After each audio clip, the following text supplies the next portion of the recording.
Hello everyone! I'm Arl and I welcome you all to my first Pokémon challenge. Can I beat my girlfriend in Pokémon Red while choosing each other's team? Here are the rules. Before starting the challenge, I will choose my girlfriend's team while she picks mine. To win, we must beat the Pokémon League with those 6 Pokémon in our team. We are forbidden from using items in battle and the fighting style must be changed to set. We cannot capture multiple of the same Pokémon. If we white out in a battle, we have to continue with the loss. We cannot reset the game to prevent losing money and time. We are allowed to evolve our Pokémon. If one of our Pokémon is a Caterpie, we are allowed to evolve it into Metapod and Butterfree.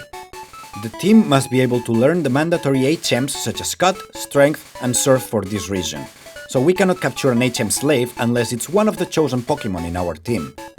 Whoever has the best time when beating the Pokémon League wins the challenge, and as such, they will choose what challenge we will do next.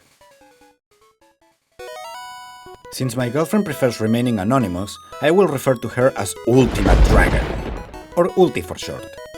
For me, Ulti chose Weedle, Farfetch'd, Growlithe, Krabby, Scyther and Tangela. Having a Weedle at the start will make things difficult. The first gym leader is Brock and I will have to level up at least to level 20 to beat him. Farfetch is an in-game trait and I will have to capture a Spearow for it. Not a very strong Pokémon, but I like the little fella. All duck-like Pokémon are friends. Growlithe, Krabby and Tangela will come later in the game, so I will be stuck with 2 Pokémon for a while. And then there's Scyther. There are 2 options to get it, either capturing at the Safari Zone, or saving up to 100,000 Pokédollars to buy it at the casino. Getting it from the Safari Zone will be almost impossible, since finding it first will take me ages due to its low appearance rate, and it's also very difficult to capture, since it can escape at any moment. So I will have to save up as much money as possible, fighting trainers and gym leaders, and lose as little as possible. Now let's move to Ulti's team. For Ulti, I chose Pikachu, Paras, Oddish, Venonat, Tentacool and Doduo. I chose Pikachu to give her also a difficult time at the beginning. That will buy me quite a bit of time if I'm quick enough, but it will be easier for her in the second gym. Paras and Oddish can be captured after earning the first batch, so she will have a mediocre team that will need leveling up and buy me even more time. Venonat can be captured after obtaining the Pokéflute, same with Tentacool, and Doduo can be captured next to Cerulean City. My strategy here is to give her a mediocre team, not too difficult to capture, but with average stats, so it will make it more difficult for her to beat certain gyms and the Pokémon League. The challenge will begin very soon. Who do you think is going to win? Let us know in the comments below. The winner will get the honor to have bragging rights. We begin our challenge at the same time, write the name of our characters, and we choose not to butcher our rival's name and leave it as blue. Both of us chose Bulbasaur as our starter, so the rival gets a Charizard, since both of our teams aren't particularly strong against fire types. After leaving Pallet Town, we travel to Viridian Forest to capture our first team member, a level 4 Weedle for myself and a level 3 Pikachu for Ulti. I decide to name mine Stingy, while Ulti has a brainwave and names her electric rat Emolga. Now our runs can officially start. We both leave Bulbasaur in the endless void of the PC, never to be seen again, before starting to train our wimpy Pokémon to be big and strong enough to break rocks without breaking their heads open first. My plan is to avoid Brock until Stingy is at least level 20, so Beedrill learns Twin Needle, so there's a long way to go. Not that Ulti is doing any better. With Onix and Geodude being immune to the only attacking move of her only Pokémon, Emolga is as useless in front of Brock as a Magikarp, so she will have to level up too and beat Brock with Quick Attack. Not the strongest move around. Right from the first battle, I realized the potential of my little buck. He cannot defeat a level 3 Rattata without taking more than half of his health in damage, so I have to visit the Pokémon Center after every battle. I am trying hard to save up money, so I won't be buying from the Pokestore until I can get my hands on Scyther. Leveling up Weedle is very slow, and I even end up fainting quite a lot of times.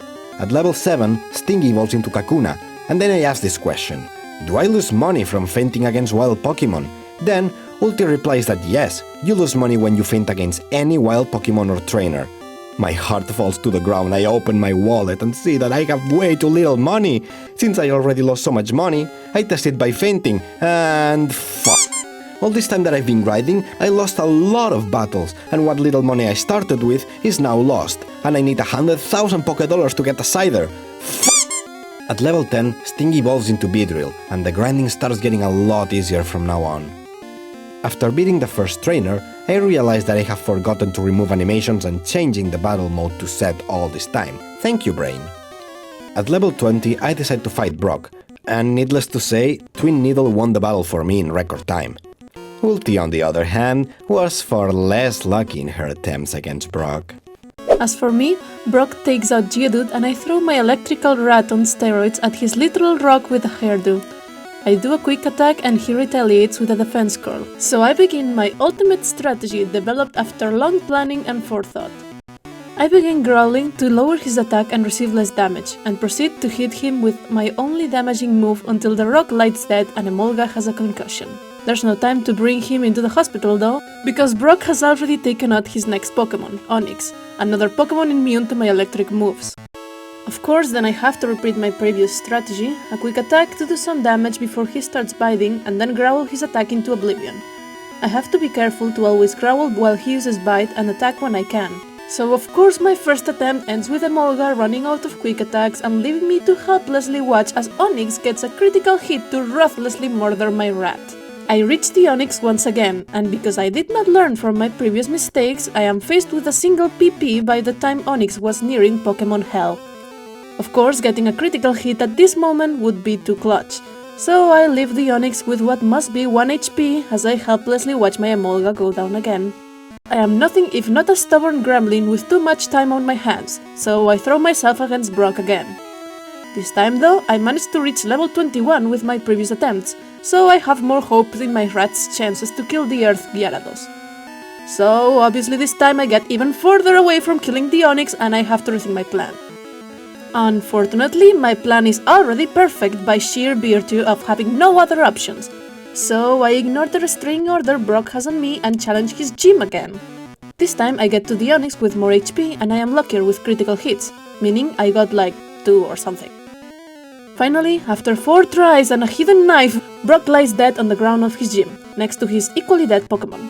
Unfortunately, the ordeal left my Emolga mentally damaged and emotionally scarred, but one cannot make a few omelets without a few Pikachu eggs. On my way through Mount Moon, I pick up the almighty Helix fossil to bring me good luck in this run. All praise Lord Helix. I capture a Spearow to trade for a Farfetch'd. I named them Blurp?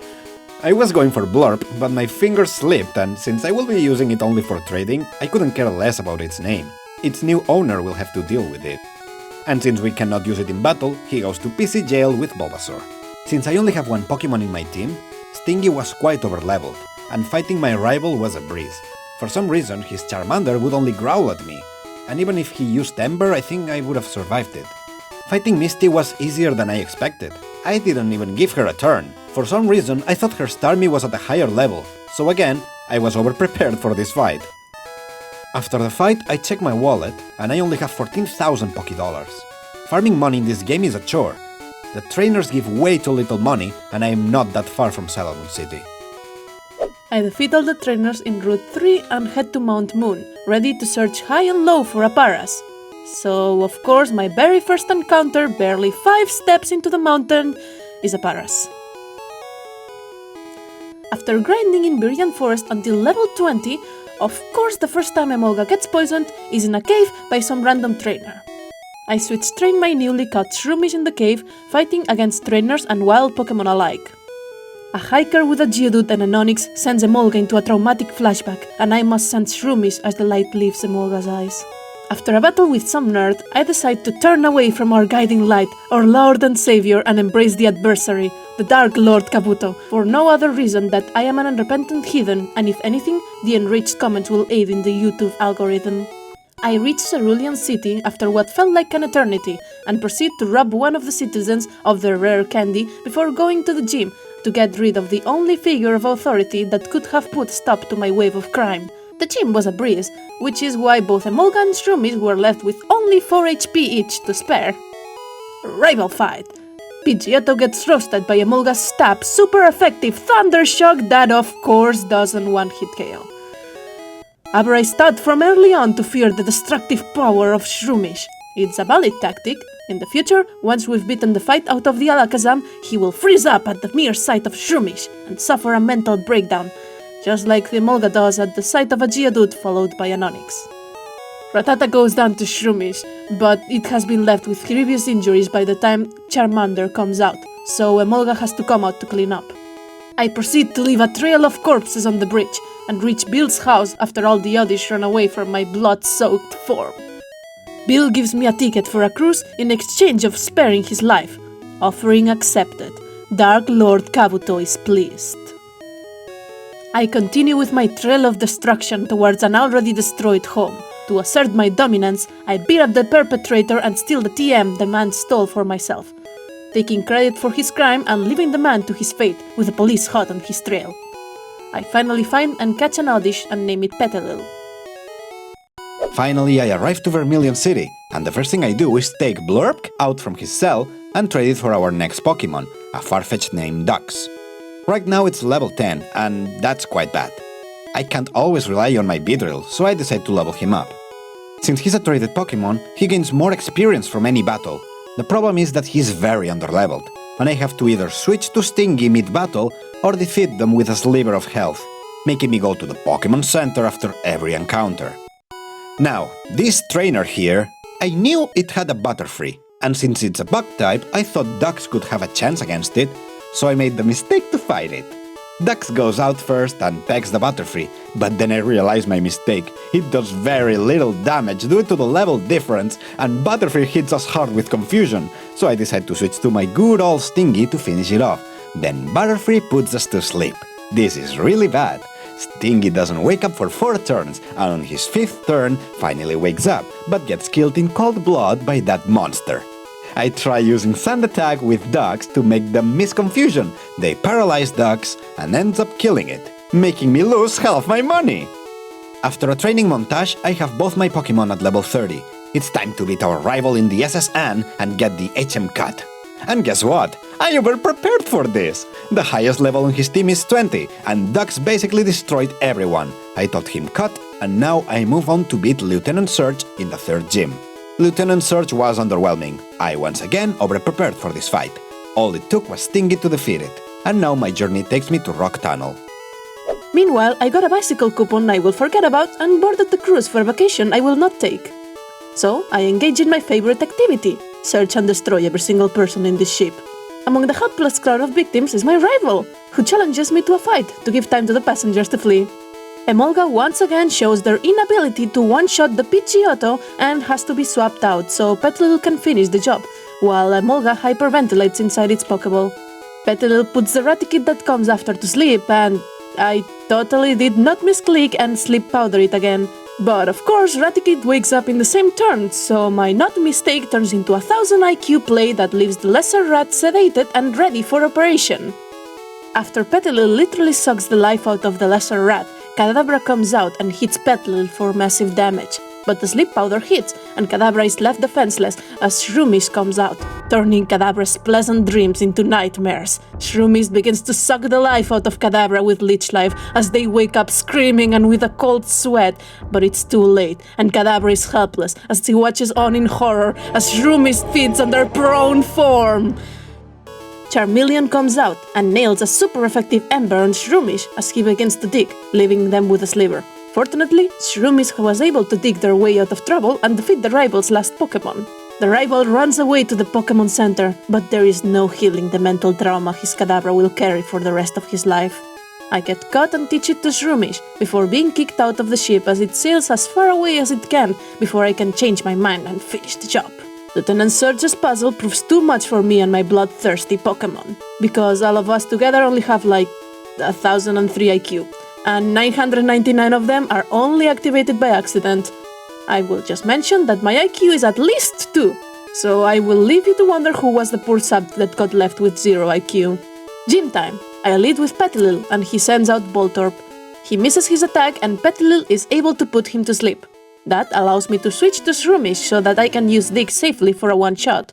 Pikachu comes next, and he's faster, but the rat proves to be inferior to Emolga, so he just uses Growl and goes down next turn. Lastly, Surge sends out Raichu, but the apple doesn't fall far from the tree, and Lieutenant Surge's Pikachu and Raichu are obviously related.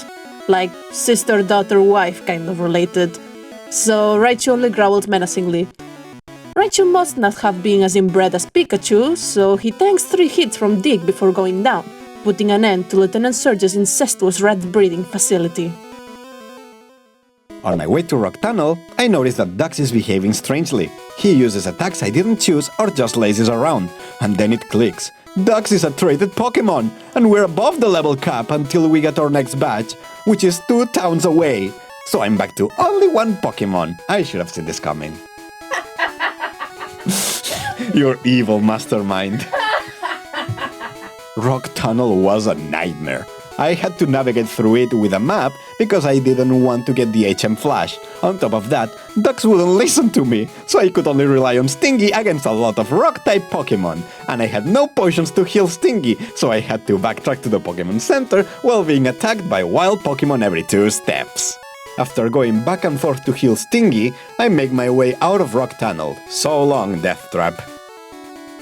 I decide to end my vacation and return to Cerulean City, where the screaming caused by the chaos I left behind gives me such a headache I decide to simply go east towards Rock Tunnel, completely ignoring the possibility of getting the bike. It's healthier to walk anyways, better lungs to chase people with.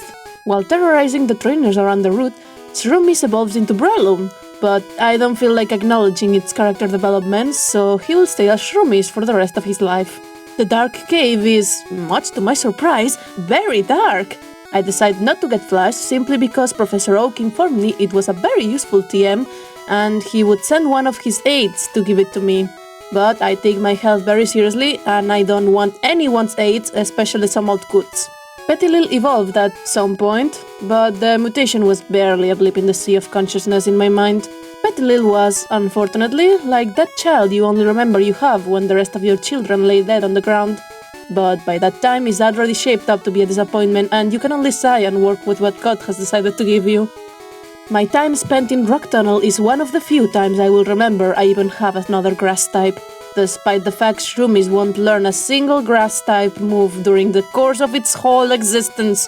If anyone asks who my grass type is, I will punt at Shroomies and ignore Petilil as it cries into a corner about the injustice of the world. All of this was to say Petilil rocked the Rock Tunnel and was MVP for the first and last time in its life, before fading from my mind the instant I came out of that blasted rocky hell. We arrive at Spooky Town of Nightmares, but we immediately turn left and travel next to Celadon City and capture our 3rd Pokémon, a level 20 Growlithe. I named him Fury, representing my emotions through this playthrough. I won't be evolving him until he reaches level 50 and learns Flamethrower, so he'll be a cute little puppy for a while. I teach him Dig, and move on to the casino. I decided to let my gambling addiction take over myself, and spend all my money on casino coins.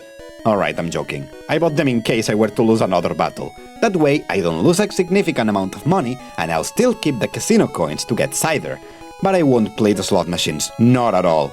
On another note, I thought that I could buy 500 coins for 10,000 Pokédollars, but apparently that was a feature in another generation, so I have to buy 50 coins for 1,000 Pokédollars every time, which made me spend an awful lot of time trading money for coins. Next, I go into the grass gym to get the Rainbow Badge and make Dux finally listen to our commands.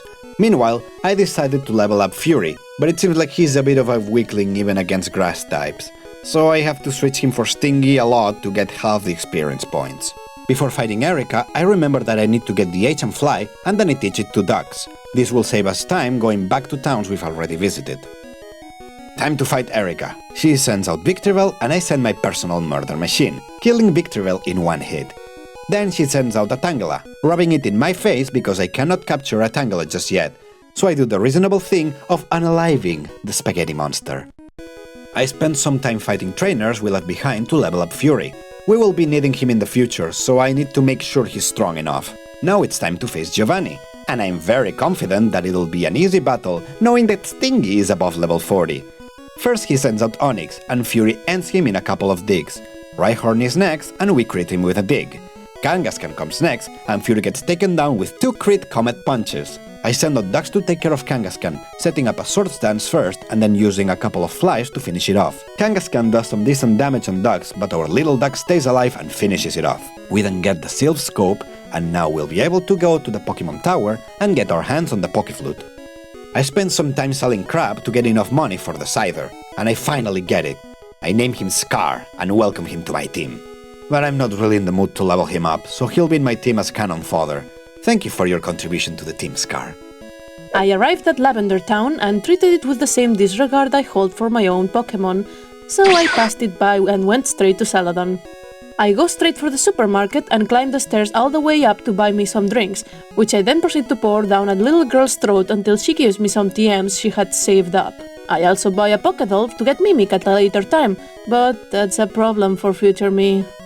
I catch what I know is going to be a great asset for my team, Doduo, who I name Zuelos and grab the HM for Fly after breaking and entering into some house. Obviously, my flightless, wingless, two-headed ostrich is the perfect candidate to learn Fly, so I waste no time in yeeting Zuelos into a cannon and hitching a ride back to Celadon City, simply because I now can.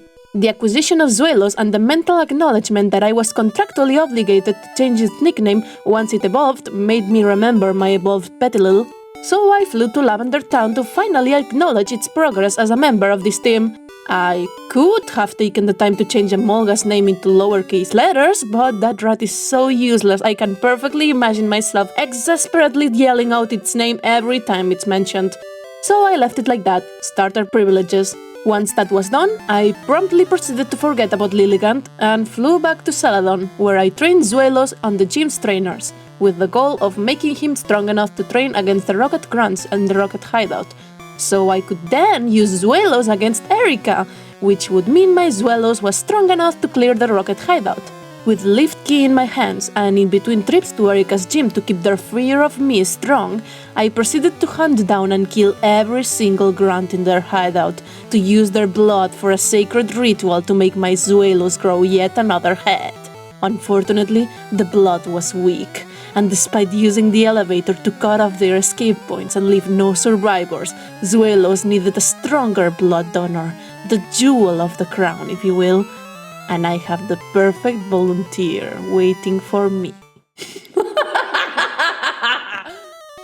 Giovanni is one of those people capable of making me remember I have a forgotten child of my own in Lilligant. It is unfortunate the feeling is not mutual, and Silver remains an afterthought in the back of his mind, as Lilligant demolishes Onyx and Rhyhorn. Of course, Kangaskhan bites Lilligant half to death before using Rage. Literally the worst move in existence. So, of course, Lilligant dies to it. It would seem Giovanni and I have more things in common than we thought.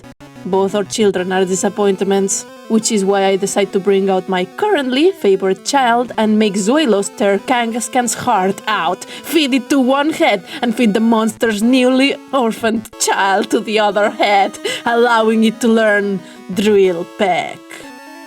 With Drill Peck in Zuelos' hand picks, Erika ends up becoming the metaphorical jewel of the crown I referenced to 2 paragraphs ago, making a new bloodthirsty head come out and turning it into Hydreigon. Since this is my favorite child, I waste no time in changing its nickname, although before leaving Celadon I did buy a Leafstone to evolve Lilligant again. Next time I remember it exists. I'm not sure why I didn't at the time, but it was probably a mix of laziness, negligence, and an overall lack of care for the flowery monster. I went to Lavender Town and climbed the Pokémon Tower. The rival was there, probably burying his Raticate before I barged in and proceeded to attack him. Emolga fried his chicken before taking a nap without eating his eggs, showing a disturbing lack of protein I would have remedied if Emolga wasn't a special attacker and any money generally spent on Emolga wasn't a waste of money. Lilligant came out and also decided to take a nap, but the mental wave of disappointment I sent allowed it to wake up with the determination to prove its worth as a member of the team. Wateronyx comes out next and leaves my grass Pokémon trembling after a Dragon Rage, proving once again that if Lilligant doesn't understand that plant beats water, there is no way it can understand flying resists plant, and therefore I am in my right to be disappointed in it without being a hypocrite. The mysterious sleeping disease takes Gyarados though, and allows Lilligant to almost take it down, before leaving it with a sliver and forcing me to take out a real grass Pokémon. Shroomish comes out and takes a Dragon Rage before killing the Gyarados with its staggering 0 damaging grass moves. Kadabra comes out and unfortunately Shroomish is too weak to make use of the fear bred into that thing and goes down to a confusion, making my Zuelos come out to clean up.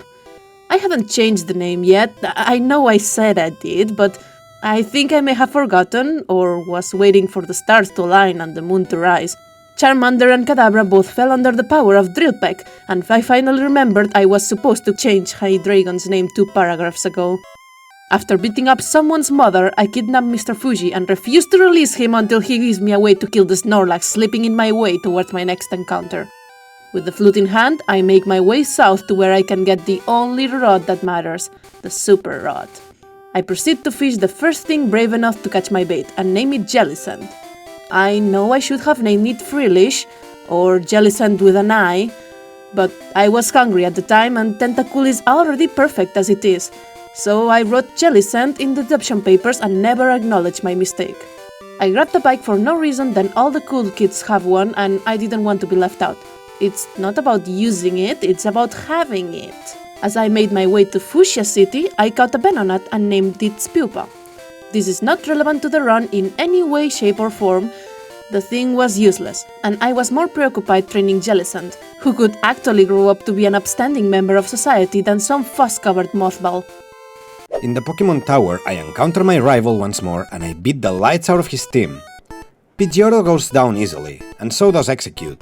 Gyarados takes a couple of hits to die, but I don't suffer a lot of damage. Kadabra is a 1-hit and Charmeleon is a 2-hit. I missed fighting with ducks. The Pokémon Tower was quite easy to beat, knowing how my team is comprised of 2 overleveled monsters and a bunch of weaklings. And after exorcising a Marowak and acquiring the Poké Flute, I can go get our 5th Pokémon, Krabby. On the way, I find the average American lying on the road. I wake him up and showed him the wonders of free medical healthcare by sending him to the Pokémon Center. Once we get hold of the Super Rod, we capture a level 15 Krabby and name it Mr. Krabs, because I was feeling so original. I travel back to Celadon City to get Ice Beam and teach it to Mr. Krabs. Now the problem is leveling him up while also leveling up Fury.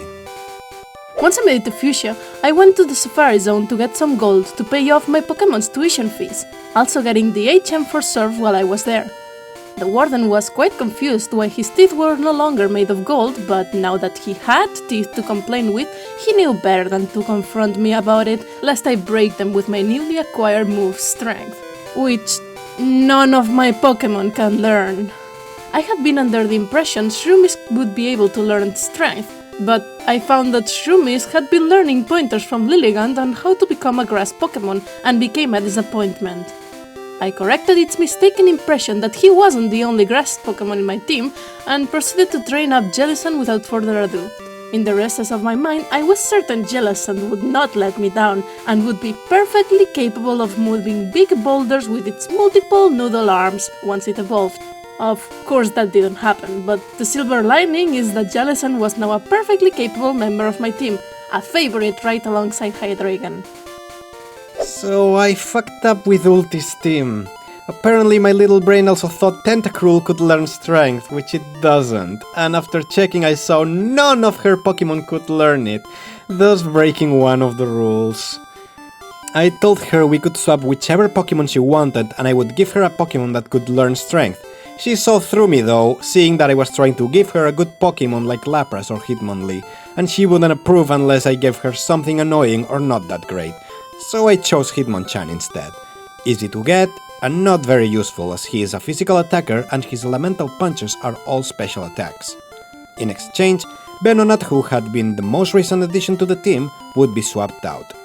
I continue my adventure taking the bike lane to Fuchsia City, and train my team a little bit, beating all the bikers I find in my way and stealing whatever little money they have. I immediately enter the Safari Zone to get Surf and the Golden Teeth to get the HM Strength, but seriously, how did you lose your gold-covered teeth in such a place? I should have asked for something else as a reward from the guy. I'm sure those golden teeth are more valuable than any HM in the game. I teach Surf to Mr. Krabs and now I'm able to capture my last Pokémon, Tangela. But before that, after getting Fury to level 40, I challenge Koga. He sends out Coughing and I immediately go for Dig. But it's not enough to take the Smoker Ball down and it goes for Smokescreen, lowering my poor dog's accuracy, making me miss not 1, not 2, but 3 embers. I decide to switch to Dugs, who was a bit underleveled, and gets immediately poisoned with Smog. Coming up next is Mug, who gives me flashbacks from my days as a kid while he spam Minimize to evade every attack. I set up a second Sword Stance knowing how tanky Mug is, and he goes for Sludge, taking Dugs below half HP, and then it begins. He sets up the first of many Minimize. Dugs hits another peck and Mug goes for a second Minimize. Dux misses the next peck, and Mac goes for a third minimize. Dux keeps missing, and he's about to faint. A fourth minimize, and another miss from Dux. Dux misses one more time, and he succumbs to the poison. I need to be very lucky to hit that bastard.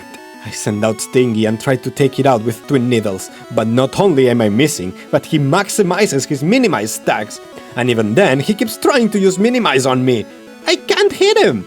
And he tries to poison me with poison gas, but it doesn't affect Stingy since he's part poison type. After missing 8 times, Stingy finally puts Muck in a coffin with twin needle. And so, the nightmare is over. Koga sends his second coffin out, but Stingy takes it out with 2 twin needle, and Whizzing comes next.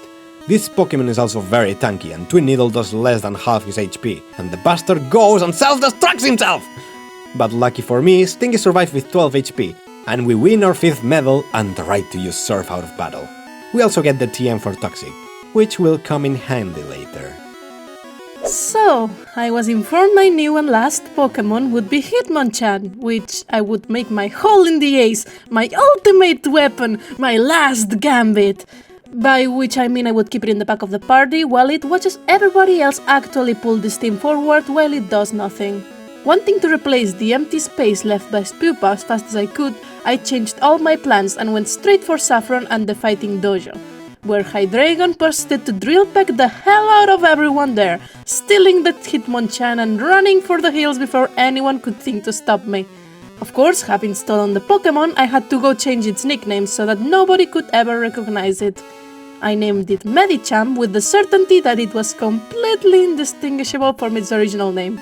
I taught Medicham the very move I stole it for and got the rare candy that had eluded me so, bringing a deep sense of satisfaction to my corrupted soul, blessed by the almighty Dark Lord Tome, before going to Koga's gym.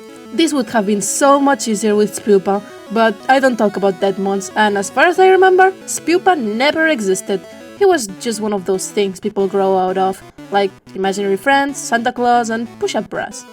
Against Koga, I took Shroomish, because I refused to acknowledge its weakness to poison types, and wanted to toughen it up, in a what doesn't kill you makes you stronger kind of way. Besides, it had Dig, and as far as I was concerned, Shroomish should have been able to dig his way out of any kind of trouble. The Coughing was indeed turned into Coffee Has-Beens, and out came Muck. It's faster than my sluggish insect craft, so it has the opportunity to poison it, but Shroomish manages to put it to sleep. It's a 2-hit kill and Muck wakes up in the second turn, but Koga uses an X-attack instead of actually hurting my Mon, and Muck dies in a puddle of its own fluids. Another Coughing comes out and Shroomish doesn't manage to kill it in one hit, allowing Coughing to bring it to low health with one single smoke. I refuse to allow Shroomish to give in to his own weakness and make him dig that Coughing to death, but Shroomish misses, and Koga is so moved by my pathetic Pokémon that he allows him to live by using another X-attack. I switch in Emolga, since Koga seems to have a weakness for pathetic Pokémon, and manage to kill the Coughing after much effort on Emolga's part and cooing from Koga's. Whizzing comes out and immediately gets paralyzed by Emolga's Thundershock, getting fully paralyzed for 2 turns in which Emolga's attacks are so pathetic, Koga decided to actively try to help me win. Finally, using self-destruct to do that, even though Emolga faints, I still get the medal. This is the end of part 1. This video turned out to be longer than I expected, and it will be separated in at least 2 more parts. And before you leave, I wanted to address a couple of things. Making and editing this Pokémon challenge has taken us quite a long time. It has been our pet project and we worked on it whenever we had free time. It would mean the world if you could support us by liking the video or leaving a comment if you want. We are looking to improve our videos in the future, and your feedback will help us a lot. If you see something that we could change in this challenge, or if you want to see other type of challenges, we are open to suggestions and we'll read through all of them. We will also work on other types of challenges, so look forward to future videos that we will work on together. Thank you so much, and we will see you in the next video.